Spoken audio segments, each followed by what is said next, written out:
점점 깊어가고 있습니다. 모든 나무들이 단풍으로 옷을 갈아입고 우리를 반겨주고 있는 좋은 때입니다. 오늘 옛 새명잔치 오신 여러분을 주의 이름으로 환영하고요, 우리 모든 성자족들에게도 주의 은혜와 평강이 가득하시기를 주의 이름으로 축복합니다. 오늘 꽃꽂이에도 WELCOME 뭘까요? 웰컴, 환영합니다. 이렇게 꽃꽂이 하신 분들이 사랑의 수고를 해 주셨습니다. 다시 한번 주의 이름으로 환영합니다. 우리의 만남은 결코 우연이 아닌 줄로 믿습니다. 노사연 씨가 예수를 만나기 전에 이 노래를 불렀습니다. 우리 만남은 우연이 아니야, 이렇게 노래를 불렀는데요, 그분이 예수를 만나고 보니까 그게 결코 우연이 아니었다는 것을 간증하는 것을 들었습니다. 불교에서는 저승에서 3000번을 만나야 이 땅에서 한 번 만나는 인연이 생긴다고 그럽니다. 그만큼 우리가 한 번 만난다는 것이 얼마나 귀하고 소중한 것인가를 다시 한번 깨닫게 되죠. 우리 장로님 기도하셨지만 이산상봉 지금 이루어지고 있지 않습니까? 결혼해가지고 5개월 만에 임신한 지 3개월 됐는데 서로 남북으로 헤어졌다가 85년 만에 만난 그 슬픈 할아버지와 할머니 사연 여러분 보지 않으셨습니까? 곱다 곱다 하시면서 그 할머니가 삐져가지고 나중에 어깨를 툭 치시더라고요. 그렇게 고우면 데리고 가든지 사진이라도 한 장 찍어 두고 가지 왜 무심하게 그냥 가가지고. 근데 그 할머니는 의리가 있더라고. 아들 낳고 그냥 둘이 북한에 사셨는데 남자는 믿을 게 못돼. 결혼해가지고 또 애를 많이 낳더라고요. 여러분, 그 85년의 만의 만남이 얼마나 소중한 만남이겠습니까? 그것에 비해서 오늘 우리가 그리스도 안에서 이런 만남은 그것보다도 훨씬 더 소중하고 귀한 만남인 줄로 믿습니다. 그 만남은 몇 시간, 12시간밖에 못 만나는 만남입니다. 잠시 뒤면 다시 헤어지면 눈물과 아픔이 있는 만남이에요. 그러나 오늘 그리스도 안에서 저와 여러분의 만남은, 우리의 만남은 영원한 만남이 될 줄로 믿습니다. 하나님 나라에 이르는 그날까지 우리가 서로를 격려하며 축복하며 영원한 그날일 때까지 함께 가는 그런 영원한 만남으로 이어질 수 있기를 축복합니다. 그래서 그 만남이 그렇게 소중하다면 우리가 정말 마음을 열어서 이렇게 한번 인사했으면 좋겠어요. 정말 반갑습니다. 사랑합니다. 축복합니다. 영원한 만남인데 별로 반가운 기색이 없는 것 같아요. 우리 다시 한번 정말 반갑습니다. 그런 반가운 마음으로 우리가 계속해서 만났으면 좋겠습니다. 그럼 바보 빅터라는 분이 있습니다. 책 제목이기도 하고요, 실제 인물이기도 합니다. 이 빅터라는 분은 바보로 살았습니다. 근데 바보가 바보로 살면 당연하지만 바보가 아닌데 바보로 살았습니다. 아니, 천재인데 바보로 살았습니다. 어린 시절 학교에 가서 IQ 검사를 했는데 검사 결과 IQ가 173이 나왔습니다. 여러분 놀라지도 않으시네요? 여러분 그보다 더 높으신 것 같은데 IQ가 얼마라고요? 173. 그러니까 깜짝 놀랄 만한 수치가 나왔어요. 그러니까 선생님이 뭔가 잘못됐나 보다 해서 앞에 일자를 하나 없애버렸어요. 그러니까 IQ가 몇 됐어요? 73이 되고 말았어요. 그래서 이 빅터는 자기부터 자기 IQ는 얼마? 73인 줄 알고 살았어요. 선생님도 너는 IQ 73 바보야, 그렇게 말했고 자기도 바보인 줄 알았어요. 무려 17년 동안을 바보처럼 그렇게 인생을 살았습니다. 근데 감사한 것은 이 사람은 자기를 비관하지 않고 또 긍정의 생각을 가지고 인생을 살았어요. 근데 어느 날 길을 걸어가는데 광고판에 광고가 실렸습니다. 이 수학 문제를 푸는 사람에게는 큰 상을 주겠다. 아무도 그 문제를 풀지를 못한 거예요. 그래서 공개적으로 문제를 푸는 사람에게 상을 주겠다고 낸 거예요. 광고를 낸 거예요. 근데 빅터는 그 문제를 딱 보는 순간 답이 나왔어요. 놀랄루야. 그냥 딱 보는 순간 빅터는 답이 나왔다니까요. IQ가 얼마니까? 173이니까 그냥 답을 보는, 문제를 보는 답이 나온 거예요. 그래서 세상이 깜짝 놀랐습니다. 아니, 아무도 풀지 못한 문제를 IQ 73이 풀다니. 그래서 사람들이 이해가 되지 않았어요. 그래서 다시 한번 그 사람의 기록을 다 뒤져보았어요. IQ 검사 결과를 보니까 얼마? 173을 73으로 쌤이 써놓는 바람에 선생님도 빅터를 바보 취급했고 자기도 IQ 70에 바보인 줄 알고 인생을 그렇게 살았다라는 거예요. 여러분, 이게 바보 빅터 이야기뿐이겠습니까? 오늘 우리 인생의 여정 가운데도 자기 안에 심겨진 잘못된 고정관념, 잘못된 신념, 잘못된 믿음, 잘못된 지식, 잘못된 정보 때문에 어이없는 인생을 사는 분들이 의외로 많다라는 거예요. 정말 이해되지 않는 삶을 사는 분들이 우리 주변에 얼마든지 있을 수 있다라는 거예요. 결국 내가 누구인가를 제대로 알지 못하고 그 인생을 살면 그 인생은 불행할 수밖에 없다라는 것입니다. 여러분, 우리 인생을 의미 있게 사는 방법이 무엇일까요? 여러분, 우리 안에 잘못된 많은 신념들이 있는데 그 가운데 이런 것들이 있습니다. 세상은 그래도 돈이 있어야지, 돈 나고 사람 나지 사람 나고 돈 나냐, 유전무죄 무전유죄, 돈 있으면 죄도 무죄가 되고 죄가 있어도 돈 없으면 죄가 되지, 이런 신념을 가지고 많은 사람들이 살 수 있습니다. 명예만 있으면 되지, 힘만 있으면 되지, 건강하기만 하면 되지. 각자 자기 마음에 새겨진 신념들이 있고 믿음들이 있을 것입니다. 그런데 그 모든 것들이 항상 맞는 것은 아니라는 거예요. 그것은 틀릴 때도 있다라는 거예요. 여러분, JYP 엔터테인먼트 회사의 사장인 박진영 씨를 아시는지 모르겠어요? 아세요? 엄청나게 부자가 됐습니다. 이 사람은요, 원더걸스를 키웠고 G.O.D를 키웠고 월드스타 B를 키워낸 대단한 사람이에요. 이 사람이 방송에 나와서 이런 고백을 했습니다. 자기 인생의 목표는 돈 20억을 버는 거였답니다. 20억만 돈이 있으면 자기 인생은 행복할 것 같다라는 거예요. 20억을 벌었을까요? 못 벌었을까요? 벌었습니다. 그런 자기 인생이 이제 지금부터는 쨍하고 해뜰 날, 행복한 날이 열릴 것이다 생각했는데 20억을 가는데 하나도 행복하지 않다라는 거예요. 그러면 왜 내가 행복하지 않을까? 그럼 명예를 얻으면 내가 행복할까? 그래서 후배들을 키우겠다고 해서 뭐 B를 키워내고 G.O.D를 키우고 많은 유명한 사람들을 키워냈습니다. 그래서 돈도 벌었지만 명예도 얻었습니다. 그런데 여전히 그 마음은 허전하고 만족감이 없다라는 거예요. 내가 왜 그럴까? 세상 사람들이 다 부러워하는 돈도 얻었고 명예도 얻었고 인기도 얻었고 다 얻었는데 왜 내 인생은 행복하지 않을까? 그런데 어느 날 자기 인생에 이런 질문이 떨어지더라는 거예요. 내가 99개를 다 가지고 있어도 한 가지를 알지 못하면 내 인생은 불행하겠다라는 마음이 들더라는 거예요. 그 한 가지가 뭘까요? 내가 어디서 왔을까? 누가 나를 만들었을까? 누가 나에게 이런 엄청난 행운을 안겨다 주었을까? 그분이 있다면 내가 그분을 만나는 길만이 내가 행복한 길이겠다라는 마음이 들더라는 거예요. 그래서 그때부터 자기가 종교 서적을 탐닉하고 종교에 대해서 섭렵을 다 했다라는 거예요. 여러분, 뭘 말할까요? 우리가 아무리 돈을 가지고 명예를 가지고 인기를 가지고 세상 권력을 다 가진다 할지라도 내 인생의 궁극적 질문, 내가 누구인가?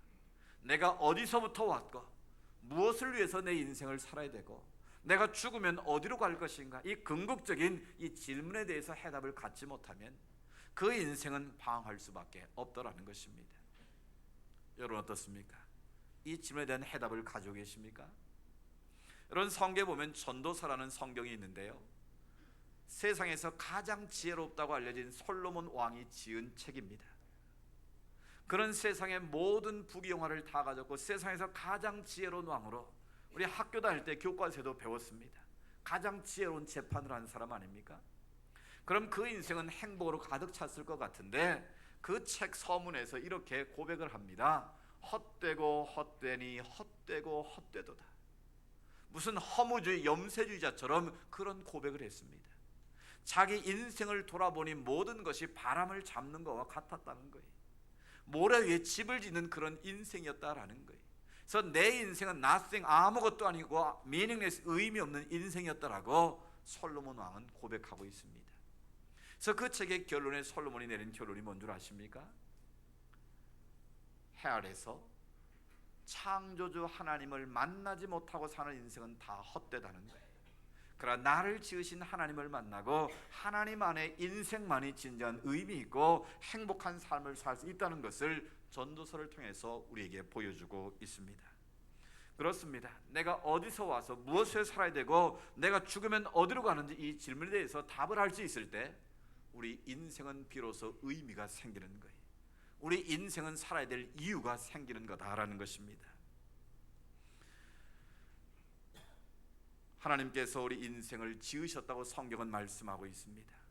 예수를 알지 못하는 많은 사람들은 내가 우연히 이 세상에 태어났다고 말합니다. 그래서 사주 팔자에 매이고 운명에 매여서 살 때가 많습니다. 부적 한 장 들고 쩔쩔매는 인생을 살 때도 많습니다. 내가 우연히 태어났고 사주 팔자에 매여서 이 땅에 태어났다고 믿고 있기 때문에 그렇습니다. 또 많은 사람들이 진화론적 사고에 의해서 우연히 나는 태어난 존재라고 생각하고 있습니다. 여러분, 진화를 믿으십니까? 창조를 믿으십니까? 여러분, 진화를 믿는다면 여러분의 조상은 누구입니까?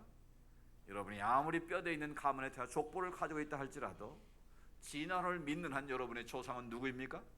바로 원숭이가 여러분 가문의 조상입니다. 원숭이 신을 잘 모셔야 할 것입니다. 그러면 아메바 같은 단세포 생물이 점점 진화해서 시조새가 되고 유인원이 되고 유인원이 사람이 됐다면 그럼 여러분은 왜 지금 진화하지 않습니까? 서울대공원의 원숭이 여전히 바나나 얻어먹고 재롱 부리는 이유가 뭐겠습니까? 왜 진화가 멈췄습니까, 여러분? 그것은 우리가 동의할 수 없는 하나의 가설에 불과합니다. 학설이 아니라 진화론은 가설로 이제는 인정을 하고 있습니다. 진화를 믿는 한 우리는 적자 생존의 구조 속으로 살아갈 수밖에 없습니다. 적응하는 자는 살고 적응하지 못하는 자는 죽는 것입니다. 약육강식, 강한 자는 살아남고 약한 자는 죽게 되어 있습니다. 이게 자본주의의 엄연한 현실처럼 많은 사람들이 받아들이고 있습니다. 그래서 서바이벌 게임, 죽느냐 사느냐의 정글 게임을 우리가 지금 펼치고 있는 것입니다. 그래서 상대방을 친구가 아닌 적으로 보고 라이벌로 보고 어떻게든지 저 사람을 내가 꺾어야만 내가 성공할 수 있다. 그런 성공의 도식을 가지고 얼마나 많은 사람들이 지금 사느냐 죽느냐의 삶을 향해 달려가고 있는지 모른다라는 거예요. 내 성경은 그렇게 말하지 않습니다. 우리 인생은 서바이벌 게임이 결코 아니라고 말씀하십니다. 우리 인생은 하나님의 손으로 지으신 하나님의 창조의 작품인 줄로 믿습니다. 하나님께서 우리를 하나님의 형상대로 지으셨다고 말씀합니다. 우리 안에는 하나님의 이미지가 있다라는 거예요. 그 말은 하나님의 인격이 우리 안에 새겨져 있다는 뜻입니다. 우리가 인격을 말할 때는 반드시 세 가지가 있어야 됩니다. 뭐가 있어야 될까요? 지, 정, 의. 지적인 능력이 없으면 바보입니다. 그래서 공부를 해서 배우는 거 아니겠습니까? 지적인 능력을 키우기 위해서. 두 번째, 정, 감정을 느낄 수 있어야 됩니다. 여러분의 인생에서 감정을 빼버리면 무자비한 인간이 될 것입니다. 좋은 걸 보면 좋다고 느끼고 나쁜 걸 나쁘다고 느끼는 것이 바로 우리 인간의 감정이에요. 의, 옳고 그름에 대한 분별력을 가지고 있어야 그 사람이 인격체라는 거예요. 그래서 하나님의 형상으로 지음받았다는 것은 하나님께서 우리를 인격체로 지으셔서 하나님과의 관계 속에 살도록 우리를 지으셨다라는 거예요. 그래서 우리 인생은 아기는 엄마 품에 있을 때 가장 행복하고 안전함을 느끼는 것처럼 하나님의 형상대로 지음받은 인간은 하나님의 품에 있을 때 나를 창조하신 하나님을 만나고 그 하나님과의 관계를 맺을 때 가장 행복하고 가장 안전하고 가장 의미 있는 인생으로 살아갈 수 있다라는 거예요. 근데 오늘날 왜 많은 사람들이 그 하나님 주신 행복을 빼앗겼을까요? 바로 죄라는 것입니다. 죄는 우리 인생의 모든 것을 털어가는 도둑과 같은 존재입니다. 죄는 보이지 않지만 우리가 죄의 노예가 되면 그 인생을 파멸로 몰고 가는 것이 바로 죄입니다. 우리 인생의 모든 불행과 모든 죽음과 모든 가난과 우리 모든 갈등과 분열의 원인 속에는 바로 죄가 도사하고 있다는 걸 여러분 아셔야 됩니다. 그럼 죄가 무엇일까요? 윤리적이고 도덕적인 걸 말하지 않습니다. 뭐 사람을 죽였냐 안 죽였냐, 남의 물건을 빼앗았냐 안 빼앗냐, 그거는 세상이 말하는 죄를 말하고요. 성경이 말하는 죄는 하나님의 형상대로 지음받은 인간이 하나님을 믿지 않고 사는 것을 죄라고 정의하고 있습니다. 하나님 말씀에 순종하지 아니하고 하나님께 배반하는 그 모든 삶을 죄라고 말씀하는 거예요. 그 죄가 우리 인간의 불행을 야기시켰고 그 죄가 우리 인생의 이기심을 극대화시켜서 우리 인생은 가면 갈수록 힘들고 어려운 삶으로 달려가고 있는 것입니다.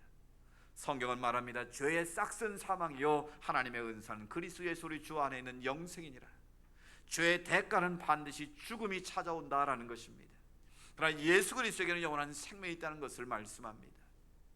여러분, 왜 죽을까요? 우리가 히브리서 9장 27절에 보면 사람이 한 번 죽는 것은 하나님이 정하신 것이요 죽은 후에는 심판이 있다고 말씀합니다. 우리는 언젠가 오늘 세상을 떠날 날이 반드시 온다는 거예요. 그런데 그 원인은 바로 죄라는 거예요.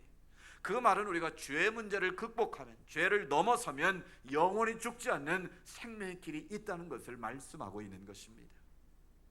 여러분, 죄를 이기는 길이 무엇일까요? 예수를 알지 못하는 많은 사람들은 자기가 선하게 살면 죄를 이길 수 있다고 믿습니다. 도덕적으로 양심적으로 살면 내가 죄를 이길 수 있다고 믿습니다. 어떤 사람들은 종교적인 인생을 살아서 수행을 하고 고행을 하면 죄를 이길 수 있다고 믿습니다. 여러분 어떻습니까? 철학이나 종교나 인간의 그 어떤 선행도 실제로는 죄의 문제를 해결할 수 없다는 것이 인류 역사상 다 증명이 됐습니다. 예를 들어 보겠습니다. 우리나라에 이미 돌아가셨지만 100년에 한 번 나올까 말까 한 유명한 스님이 계셨는데 바로 성철 스님입니다. 누가 그러더라고요. 목사는 목사 그러는데 왜 스님은 스님 꼭 님자 붙이냐고, 그냥 스 그러자고 그러더라고요. 뭐 그럴 이유는 없고요. 우리가 존경하는 마음으로 뭐 표현을 하는 거니까. 근데 그 100년에 한 번 나올까 만 그 성철 스님이 원래 유명한 그 고승들은 죽기 전에 열반송이라는 걸 꼭 남깁니다. 뭐 사리만 남기는 게 아니고 마지막 유언의 말씀을 한마디 남기는 거예요. 예수님처럼. 이분이 뭐라고 말씀을 남겼냐면 쉽게 요약하면 이런 내용이었습니다. 내가 살아있는 동안 중생들을 수없이 속여가지고 내 죄가 수미산보다 더 커서, 수미산은 불가에서 말하는 가장 크고 인간이 오를 수 없는 산을 상징하는 게 수미산이래요. 내 죄가 너무 사람을 많이 속여서 수미산보다 더 높아서 내가 무간지옥에 떨어지니, 무간지옥은 끝이 없는 지옥이란 뜻이, 무간지옥에 떨어지니 그 한이 만갈래로 갈라지는구나 하고 돌아가셨다는 거예요. 여러분, 이분이 얼마나 치열하게 고행을 한 줄 아세요? 20년 동안 산에서 속세에 한 번도 내려오지 않으신 분입니다. 12년 동안 누워서 잠을 안 주무신 분이에요. 물론 갈비 한 번 못 드신 분이죠. 매일 솔잎 풀잎 뜯어먹고 치열하게 열반의 경지에 이르고 부처가 되려고 자기 욕망을 극복해서 해탈의 경지에 이르려고 치열한 고행을 그렇게 평생을 하신 분이에요. 그런데 그분이 인생 마지막에 내린 결론은 뭐라고요? 내 죄가 수미산보다 더 크다는 거예요. 그래서 무간지옥에 떨어져서 그 한이 만갈래로 갈라지는구나. 그분은 어렵게 어디 가신 분이에요? 그분은 아주 어렵게 무간지옥으로 간다고 자기가 고백을 하신 분이에요. 이런 뭘 말하는 걸까요? 우리 인간이 아무리 치열하게 도를 닦고 수행을 하고 고행을 한다 할지라도 인간의 노력과 방법으로는 절대로 인간의 욕망을 넘어설 수 없다는 거예요. 인간의 죄 문제를 해결할 수 없다라는 것입니다. 그럼 우리 인생은 그냥 이대로 다 죽어서 무덤을 남겨 그대로 끝이 나야 되는 것일까요? 그래서 하나님께서 마지막 히든 카드를 제시하셨습니다. 그게 뭘까요? 바로 예수 그리스도를 이 땅에 보내시는 것이었습니다. 하나님이 세상을 이처럼 사랑하사 독생자를 주셨으니 이는 그를 믿는 자마다 멸망치 않고 영생을 얻게 하려 하심이라. 바로 예수 그리스도를 이 땅에 보내셨다라는 거예요. 그래서 누구든지 그분을 믿기만 하면 죄 용서받고 하나님의 자녀가 되는 권세를 주시겠다고 약속하십니다. 오늘 우리가 읽은 로마서 5장 8절에는 이렇게 말씀하고 있습니다. 우리 로마서 5장 8절 말씀 같이 한번 읽어보실까요? 성경 띄워주시고요. 시작. 우리가 아직 죄인 되었을 때에 그래서 우리에 대한 자기의 사랑을 확증하셨느니라. 아멘. 예수님은 죄가 없으신 분이었습니다. 십자가에 달려 돌아가신 예수님은 아무런 죄가 없었지만 누구 때문에? 바로 나의 죄 때문에 돌아가신 분이세요. 그 당시에 십자가 처형은 로마 시대에 가장 극악무도한 죄인들을 처형하는 저주의 형틀이었습니다. 그런데 왜 아무런 죄가 없인 예수님이 그 십자가에 달리셔야만 했을까요? 바로 죄로 죽어서 무덤을 남길 수밖에 우리 인생들을 구원하시기 위한 하나님의 마지막 카드였다라는 거예요. 우리가 의롭게 살아서가 아닙니다. 우리가 바르게 살아서 양심적으로 살아서가 아니라는 거예요. 우리가 여전히 죄인으로 살고 있었지만 그리스도께서 바로 우리를 위해서 나를 위해 십자가에 죽으심으로 하나님께서 우리에게 대한 자기의 사랑을 어떻게 하셨다고요? 확증하셨다. 그래서 오늘 설교의 제목이 사랑의 확증입니다. 확증했다는 말은 왕이 어인을 꽝 찍는 것을 말하는 거예요. 법적인 효력을 갖는 걸 말하는 거예요. 다른 편에 보면 하나님이 자기의 사랑을 데모하셨다 그런 뜻이에요. 하나님이 그 아들 예수를 십자가에 매달아 놓고 내가 너희들을 이렇게 사랑한다라고 데모를 하셨다라는 거예요. 사랑하는 여러분, 왜 예수님께서 십자가에 달려 죽으셔야만 했습니까? 죄는 반드시 그 대가를 지불하는 것이 성경의 법이었습니다. 누군가가 짐승이 죽든 사람이 죽든 누군가가 그 피값을 지불해야만 그 죄를 용서받을 수가 있었습니다. 그래서 내가 죽어야 할 그 자리에 예수님이 대신 십자가를 지고 돌아가신 것이죠. 우리는 작은 가시만 하나 박혀도 얼마나 아프고 고통스럽습니까? 그런데 주님은 바로 저와 여러분을 위해서 머리에 가시 멸관을 쓰셨습니다. 그 머리에 흐르는 피로 인하여 우리가 머리로 지은 모든 죄를 다 용서하신 것입니다. 주님은 46세나 되는 그 큰 못에 손과 발을 찔리셨습니다. 그 손과 발의 피 흘리심을 통해서 우리가 손과 발로 지은 모든 죄를 주님은 용서하신 거예요. 주님은 로마 금에 찌른 창의 옆구리를 찔리심으로 마지막 물 한 방울 피 한 방울까지 다 쏟으셨습니다. 우리가 은밀하게 지은 모든 죄까지도 주님의 그 십자가의 피 흘림을 통해서 다 용서하신 것이죠. 그래서 주님께서 마지막으로 십자가에 하신 말씀이 다 이루었다. 내가 너희들의 죄값을 완벽하게 지불했다고 선언하셨습니다. 그렇습니다. 우리 인간의 방법은 내 죄 문제를 해결할 길이 없습니다. 오직 한 길, 예수 그리스도를 믿음으로 말미암아 우리는 모든 죄 용서 받아서 하나님의 자녀가 되는 권세가 우리 가운데 주어지는 줄로 믿습니다. 이것은 가문으로 되는 것이 아닙니다. 혈통으로 되는 게 아닙니다. 자기 뜻으로 되는 것이 아닙니다. 오직 하나님께서 주시는 은혜의 선물인 것입니다. 중요한 것은 이 시간 내 마음속에 예수 그리스도께서 나의 모든 죄를 용서하시려고 십자가에 달려 죽으셨고 그 십자가의 피가 바로 나의 모든 죄를 대속했다는 사실을 믿음으로 고백하면 여러분의 모든 죄가 사함받는 줄로 믿습니다. 여러분은 하나님의 자녀는 권세를 얻게 되는 줄로 믿습니다. 여러분 영원한 생명을 얻게 되는 줄로 믿습니다. 우리가 죽어서 무덤을 남기는 인생이 아니라 주님 다시 오시는 날 부활의 생명으로 다시 살아날 것을 우리는 믿습니다. 이 놀라운 구원의 선물을 받기 원치 않으십니까? 우리가 이 구원의 선물을 받는 것은 전적으로 은혜입니다. 그 말은 공짜라는 뜻입니다. 누군가가 나에게 귀한 선물을 주면 감사함으로 받으면 주는 사람도 기쁨이 있고 받는 사람도 기쁨과 즐거움이 있습니다. 그것을 내가 거부해버리면 서로가 민망할 뿐이라는 것이죠. 오늘 시간 주님께서는 저와 여러분을 이 은혜의 자리로 초청해 주셨습니다. 날 위하여 십자가신 예수 그리스도를 이 앞에 매달아 놓으시고 내가 너희들의 죄값을 다 담당했다.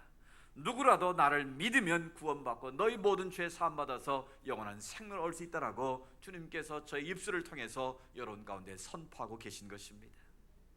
성경 우리에게 말씀합니다. 사람이 마음으로 믿어 의에 이르고 입으로 시인하여 구원에 이르느니라. 여러분 마음으로 믿는 것도 중요하지만 입술로 시인하는 것은 더 중요합니다.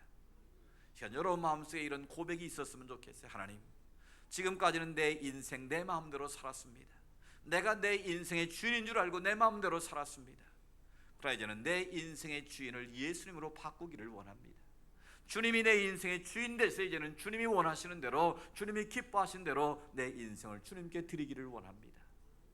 여러분의 인생을 주님께 맡기는, 주님께 양도하는 그런 믿음의 고백과 결단이 있기를 원합니다. 여러분이 이 시간 조용히 한번 같이 저와 함께 이 기도를 다시 고백드렸으면 좋겠습니다. 이미 예수를 영접하신 분이라도 또 오늘 처음 이 복음의 말씀을 들으신 분이라도 이 말씀을 믿음의 고백으로 입술로 고백하는 순간 오늘 주님께서 여러분 마음속에 임하실 줄로 믿습니다. 너는 내 아들이라고 너는 내 딸이라고 하나님께서 인치시고 영원한 생명으로 여러분의 이름을 기록하실 줄로 믿습니다.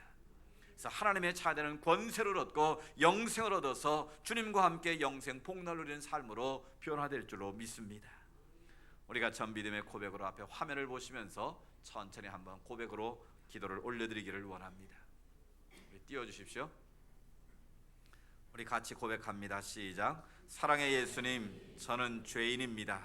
지금까지 인생의 목적과 길을 알지 못한 채, 다시 처음부터 하겠습니다. 시작. 사랑의 예수님, 저는 죄인입니다. 지금까지 인생의 목적과 길을 알지 못한 채 방황하며 살았습니다. 이 시간 예수님을 나의 구주, 나의 하나님으로 영접합니다. 예수 그리스도의 보혈로 저의 모든 죄를 용서해 주심을 믿습니다. 저를 하나님의 자녀로 삼아주시고 영원한 천국을 선물로 주시니 감사합니다. 이제 내 안에 오셔서 나를 다스려 주시고 주장해 주옵소서. 이제부터 주님 오시는 날까지 믿음을 지키고 범사에 승리하며 살게 하여 주옵소서. 예수님의 이름으로 기도드립니다. 아멘. 이 믿음의 고백을 드리는 순간 예수님께 여러분의 마음속에 좌정하신 줄로 믿습니다. 이 예수님을 여러분의 삶의 중심에 모시고 살면 여러분은 하나님의 자녀의 권세를 얻게 됩니다. 여러분이 하나님 앞에 아버지라고 부르면서 여러분의 믿음의 손을 하나님 앞에 올려드릴 수 있습니다. 기도할 수 있습니다. 그러면 그 주님께서 여러분의 기도를 듣고 응답하실 것입니다. 예수를 믿으면 여러분의 인생을 하나님께서 풍성하게 만들어 주십니다. 여러분의 삶을 행복한 길로 이끌어 가십니다. 그리고 여러분은 죽어도 다시 사는 부활의 생명으로 거듭나게 하시는 하나님의 놀라운 비밀을 얻게 됩니다. 오늘 이 시간 예수 그리스도를 나의 구주, 나의 하나님을 고백한 우리 모두가 주님 다시 오시는 그날까지 교회를 통해서 신앙생활 잘 하시게 되면 여러분의 삶이 복 있는 삶이 되고 행복으로 가득 채워지게 될 줄로 믿습니다. 살아야 될 이유가 생기고 내가 어디서 왔으며 무엇을 위해 인생을 살아야 되고 내가 죽으면 어디로 가는가에 대한 해답을 가지고 살게 될 줄로 믿습니다. 오늘 이 시간 나의 구주, 나의 하나님 예수님을 고백한 여러분 모두에게 주의 은혜와 평강이 가득하시기를 주의 이름으로 축복합니다. 하나님 아버지 감사합니다. 우리가 지금까지 예수 그리스도를 알지 못하고 살았지만 예수님을 나의 구주, 나의 하나님을 고백할 수 있도록 인도하시니 감사합니다. 예수님 내 모든 죄를 십자가에서 용서심을 다시 한번 고백하게 하시니 감사합니다. 예수 내 인생의 구세주가 되시고 내 인생의 길이 되시고 진리가 되시고 생명이 되셔서 날마다 주님과 동행하는 삶을 살게 하옵소서. 지금까지의 삶은 나를 중심으로 한 삶이었다면 앞으로 이후의 삶은 주님과 동행하는 삶이 되게 하시고 주님의 기쁨이 되는 삶이 되게 하옵소서. 그래야 하는 일마다 복되게 하시고 어디로 간지 형통케 하시는 하나님의 은혜를 누리게 하옵소서. 또 삶 가운데 어떤 고난이 닥쳐온다 할지라도 내 힘으로가 아니라 내 능력으로가 아니라 오직 예수 그리스도의 보혈의 능력으로 승리하는 삶을 살아가게 하옵소서. 거룩하신 예수님의 이름으로 기도드리옵나이다. 아멘. 우리 다 같이 일어나셔서 우리 서로를 다시 한번 기쁨으로 축복하기를 원합니다. 우리 아까 찬양대가 환영했지만 우리 너는 담장 넘어 뻗은 나무, 우리 같이 손을 들어 축복하면서 우리 함께 격려하기를 원합니다.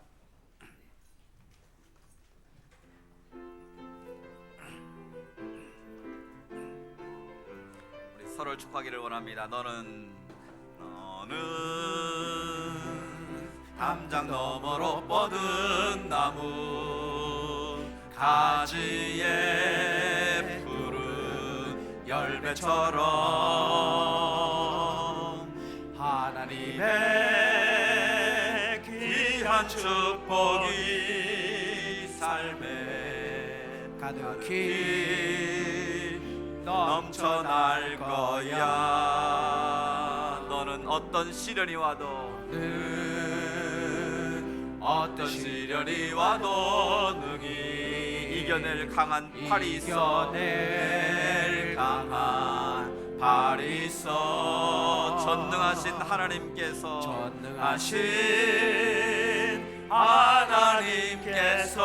너와 언제나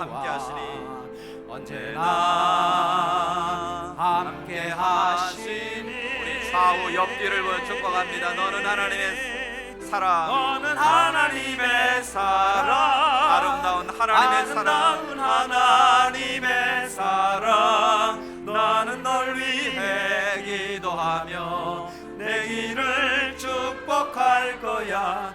너는 하나님의 선물, 사랑스러운 하나님의 열매, 너의 품에 꽃 피운 나무가 되어줘.